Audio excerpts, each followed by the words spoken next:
तो दोस्तों मैं विवेक मिश्रा स्वागत करता हूं आपका एक बार फिर से अपने यूट्यूब चैनल पेपरलेस नॉलेज में।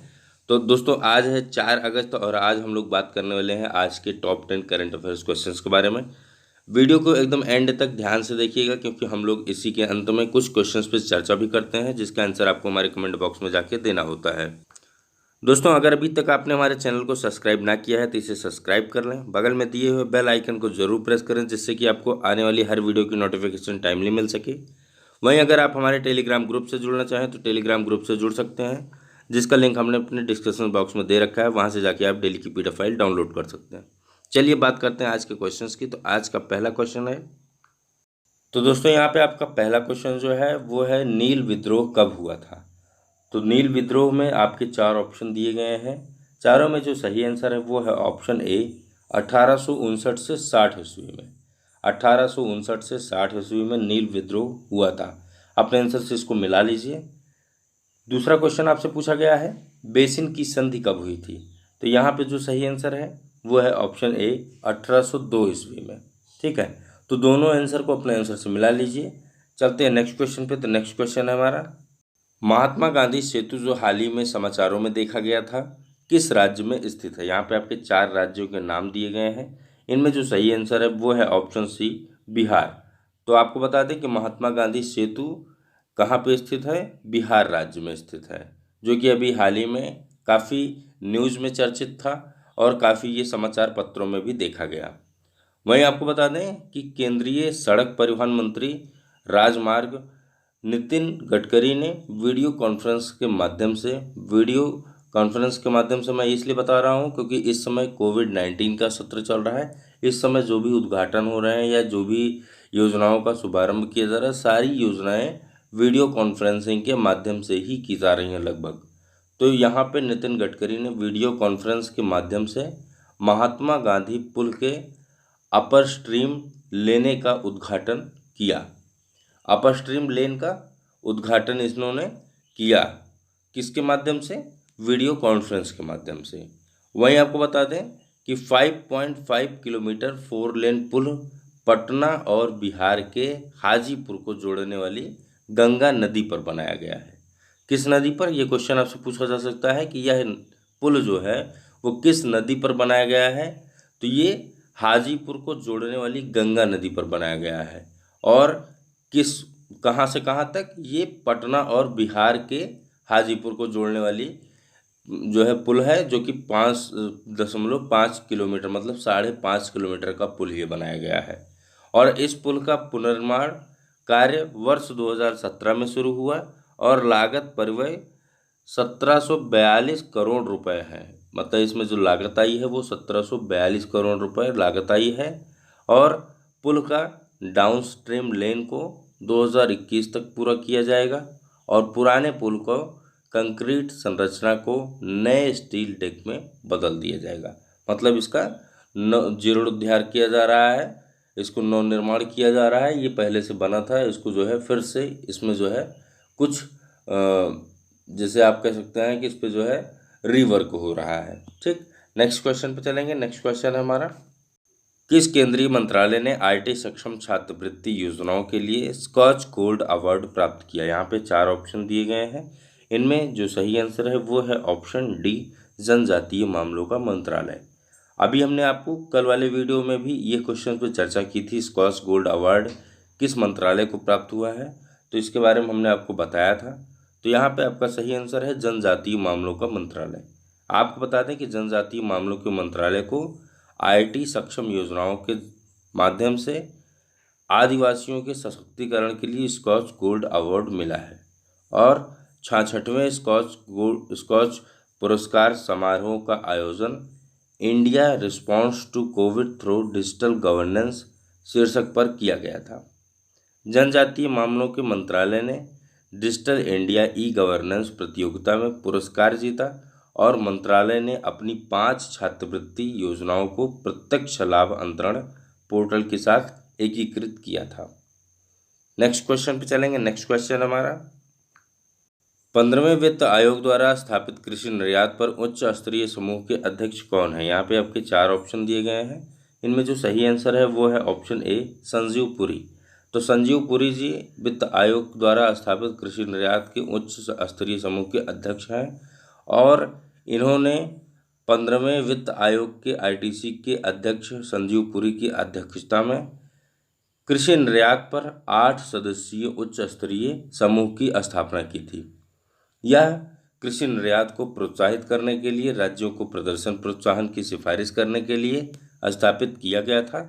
और वहीं आपको बता दें कि इस समूह ने हाल ही में एक रिपोर्ट पेशकश की है जिसमें फसल मूल्य श्रृंखला क्लस्टर के लिए राज्य के नेतृत्व वाली निर्यात योजना की सिफारिश की गई है और वहीं इसमें 22 फसल मूल्य श्रृंखलाओं पर ध्यान केंद्रित करने का भी सुझाव दिया गया है। नेक्स्ट क्वेश्चन पे चलेंगे। नेक्स्ट क्वेश्चन हमारा, बांग्लादेश में पावर प्लांट के निर्माण के लिए रिलायंस पावर के साथ किस वैश्विक संस्था ने समझौता किया है? 4 ऑप्शन यहाँ पे आपके दिए गए हैं, इनमें से जो सही आंसर है वो है एशियाई विकास बैंक, मतलब ऑप्शन बी यहाँ पे आपका सही है। तो आपको बता दें कि एशियाई विकास बैंक ने रिलायंस बांग्लादेश एलएनजी और पावर लिमिटेड, जिन्हें हम आरबीएल के नाम से जानते हैं, उसके साथ 200 मिलियन अमेरिकी डॉलर के समझौते पर हस्ताक्षर किया है। इस सौदे के तहत रिलायंस पावर बांग्लादेश में 718 मेगावाट का संयुक्त चक्र बिजली संयंत्र का निर्माण और परिचालन करेगा। कितने? 718 मेगावाट का। और वहीं एडीबी द्वारा 100 मिलियन प्रदान किया जाएगा, जबकि अन्य 100 मिलियन जापान अंतर्राष्ट्रीय सहयोग एजेंसी के leading Asia private infrastructure fund, जिसे हम LEAP से जानते हैं, उससे प्राप्त होंगे। ठीक, नेक्स्ट क्वेश्चन पे चलेंगे। नेक्स्ट क्वेश्चन हमारा, हाल ही में तेंग लुई का निधन हुआ, वो किस देश के पहले लोकतांत्रिक रूप के चुने गए राष्ट्रपति थे? यहाँ पे आपके 4 ऑप्शन दिए गए हैं, 4 देशों के नाम दिए गए हैं। तो इनमें से लोकतांत्रिक रूप से चुने गए राष्ट्रपति का नाम पूछा जा रहा है, जो कि ली तेंग लुई का निधन हुआ है, वो जो है किस देश से थे? तो यहाँ पे जो सही ऑप्शन है वो है ऑप्शन बी, ताइवान। तो वो जो है ताइवान से बिलोंग करते थे। ताइवान के पहले राष्ट्रपति, लोकतांत्रिक राष्ट्रपति चुने गए थे और उनका अभी हाल ही में निधन हो गया। आपको बता दें कि निमोनिया से पीड़ित होने के बाद ये ताइवान के पूर्व राष्ट्रपति ली तेंग हुई का निधन 97 वर्ष की आयु में हुआ है और एक ज़बरदस्त जीत के बाद ली तेंग हुई ने वर्ष 1996 में ताइवान के पहले लोकतांत्रिक रूप के निर्वाचित राष्ट्रपति के रूप में काम किया था। अभी हाल ही में इनका निधन हो गया। नेक्स्ट क्वेश्चन चलेंगे। नेक्स्ट क्वेश्चन हमारा, वन नेशन वन कार्ड योजना में और कितने राज्य केंद्र शासित प्रदेश को शामिल किया गया? तो यहाँ पे कितने राज्य या केंद्र शासित प्रदेश की बात की जा रही है? वन नेशन वन कार्ड योजना में शामिल किया गया है। 4 ऑप्शन यहाँ पे आपके दिए गए हैं, इनमें जो सही आंसर है वो है ऑप्शन सी, 4। तो केंद्रीय उपभोक्ता मामलों के मंत्री रामविलास पासवान ने वन नेशन वन कार्ड योजना को 4 और राज्यों को यूटी के जम्मू कश्मीर, मणिपुर, नागालैंड और उत्तराखंड का विस्तारित किया है। मतलब कि इसमें उत्तराखंड, नागालैंड, जम्मू कश्मीर और मणिपुर को जो है शामिल किया गया है। और इस नए कदम के साथ यह योजना अब पूरे देश में 24 राज्यों और केंद्र शासित प्रदेशों में सक्षम हो गई है। मतलब कि अभी ये योजना पूरे देश में 24 राज्यों में जो है लागू हो चुकी है। वहीं आपको बता दें कि ये योजना के बारे में थोड़ा सा हम लोग बात कर लेते हैं। तो वन नेशन वन कार्ड योजना के तहत देश में अपने स्थान की परवाह किए बिना राशन कार्ड धारक अपने राशन कार्ड के माध्यम से राष्ट्रीय खाद्य सुरक्षा अधिनियम के तहत राशन का लाभ उठा सकता है। उपर्युक्त 4 राज्यों के अलावा 20 राज्य पहले से ही इस योजना का लाभ जो है ले चुके हैं और पूर्व में एकीकृत 20 राज्य व केंद्र शासित प्रदेश जो हैं उनमें आपको नाम बता दें कि आंध्र प्रदेश, बिहार, दादरा और नगर हवेली, दमन और दीव, गोवा, गुजरात, हरियाणा, हिमाचल प्रदेश, झारखंड, कर्नाटक, केरल, मध्य प्रदेश, महाराष्ट्र, मिजोरम, उड़ीसा, पंजाब, राजस्थान, सिक्किम, तेलंगाना, त्रिपुरा और उत्तर प्रदेश इसमें शामिल है। और अभी इसमें 4 राज्यों का नाम और ऐड हो चुका जो कि हमने आपको बताया है। तो टोटल ये 24 राज्य ऐसे हैं जो कि इसका लाभ ले रहे हैं। वहीं आपको बता दें राष्ट्रीय खाद्य सुरक्षा अधिनियम के बारे में थोड़ा सा हम लोग चर्चा कर लेते हैं। तो आपको बता दें कि 2011 की जनगणना के अनुसार देश में लगभग 81 करोड़ लोग राष्ट्रीय खाद्य सुरक्षा अधिनियम के तहत आते हैं। कितने? 81 करोड़ लोग, 81 करोड़।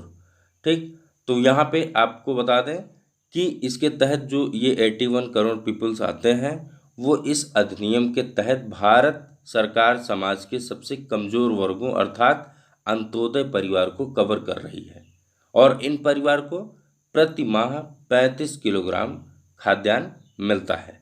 ठीक, तो नेक्स्ट क्वेश्चन पे चलेंगे। नेक्स्ट क्वेश्चन हमारा, अरब जगत के पहले परमाणु रिएक्टर वाराकाह ने काम करना कहाँ शुरू किया? यहाँ पे 4 ऑप्शन दिए गए हैं, चारों में से जो सही आंसर है वो है ऑप्शन सी, अबू धाबी में। तो अरब जगत के पहले परमाणु रिएक्टर वाराकाह ने अपना काम जो है वो अबू धाबी में शुरू किया है। वहीं आपको बता दें कि वाराकाह के 2017 अपना ऑपरेशन शुरू करने की उम्मीद थी, हालांकि सुरक्षा के विभिन्न मुद्दों के कारण इसमें देरी हो रही है। अब यहाँ पे वाराकाह की चर्चा की गई है तो इसके बारे में आपको बताना ज़रूरी है, पहले इसके बारे में समझ लेते हैं। तो अमीरात न्यूक्लियर एजेंसी कॉरपोरेशन और कोरिया इलेक्ट्रॉनिक पावर कॉरपोरेशन के एक संयुक्त उद्यम में विकसित इस रिएक्टर का अर्थ अरबी में आशीर्वाद है। क्या है? आशीर्वाद। और ये जो है इलेक्ट्रॉनिक पावर कॉरपोरेशन के सहयोग से परमाणु रिएक्टर पावर प्लांट ने अपने 4 रिएक्टरों में से एक परमाणु विखंडन की प्रक्रिया शुरू कर दी है और रिएक्टर प्लांट में ऊर्जा 1400 मेगावाट के दबाव वाले पानी के रिएक्टर द्वारा उत्पन्न की जाएगी, जिसे दक्षिण कोरिया में डिज़ाइन किया गया है और इसे APR 1400 कहा जाता है। क्या कहा जाता है? APR 1400, मतलब कि इसका नाम जो रखा गया है वो APR 1400 रखा गया है। अभी के लिए 4 रिएक्टर में से केवल एक ही काम कर रहा है। हालांकि देश का उद्देश्य 2023 तक अपने सभी चारों रिएक्टरों को परिचालन मोड पर सेट करना है। यह लगभग 5.6 गीगावाट ऊर्जा का उत्पादन करेगा, जो कि देश में 1/4 बिजली की देश की ज़रूरत को पूरा करेगा। नेक्स्ट क्वेश्चन पे चलेंगे। नेक्स्ट क्वेश्चन है हमारा, हाल ही में किसने 500 करोड़ से अधिक के कारोबार के लिए केंद्रीय ई इनवाइसिंग योजना प्रस्तुत की है? यहाँ पे आपके 4 ऑप्शन दिए गए हैं। इन चारों में से जो सही आंसर है वो है ऑप्शन डी, केंद्रीय मंत्रालय ने।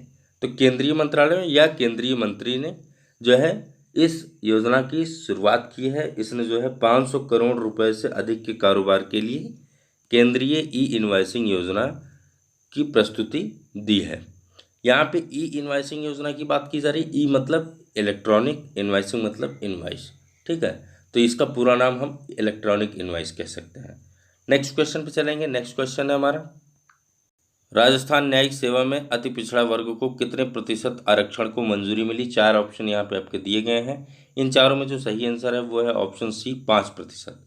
तो यहाँ पे आपको बता दें कि राजस्थान के मुख्यमंत्री जो हैं वो अशोक गहलोत जी हैं। उन्होंने इसको 1% से हटाकर 5% कर दिया है, जो कि 5 जातियों को ये जो है लाभ मिल सकेगा।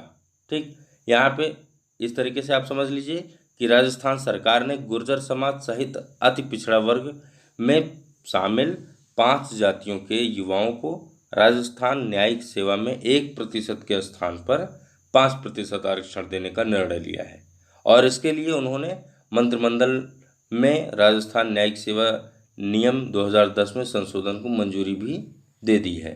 यहाँ पे स्पष्ट है, 2 चीज़ें आपको बताई गई कि 5 जातियों को मंजूरी मिली है और 5% के लिए मंजूरी मिली है। ठीक, अब इसमें आपको बता दें कि इस नियम में के इस संशोधन के बाद इसमें प्रदेश में गुर्जर समेत बंजारा, गणेरिया आदि इसका लाभ उठा सकेंगे और इसकी घोषणा जो है वहाँ के मुख्यमंत्री अशोक गहलोत जी ने की है।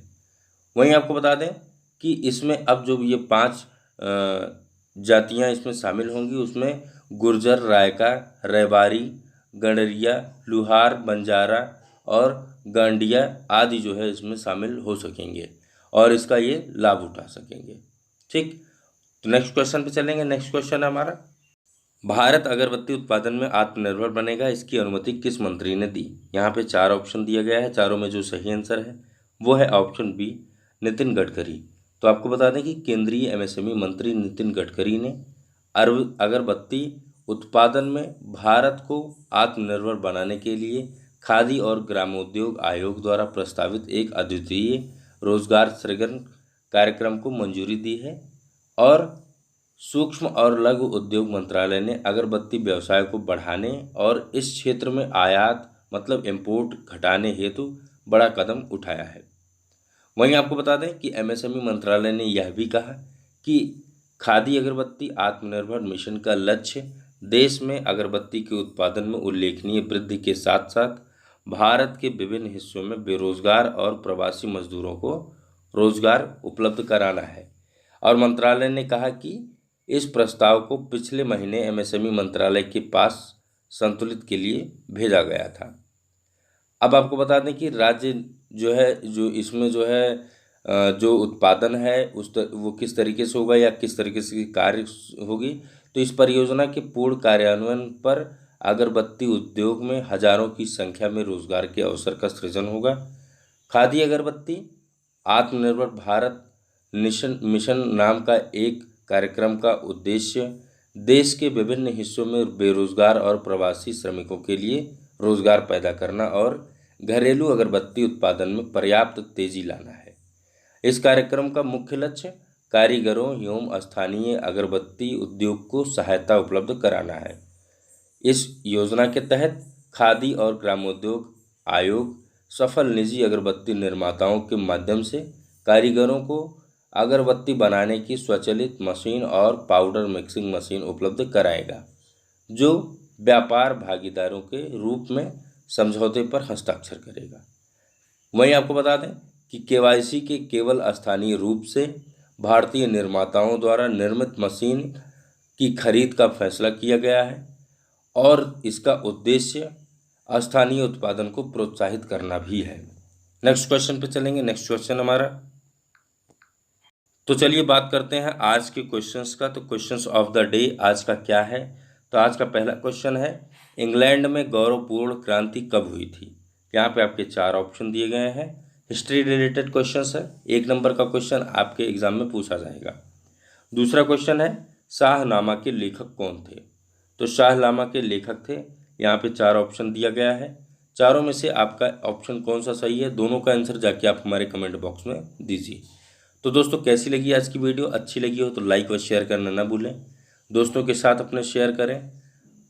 तो फिर मिलेंगे किसी अन्य वीडियो के साथ, तो तब तक के लिए इजाज़त दीजिए। धन्यवाद।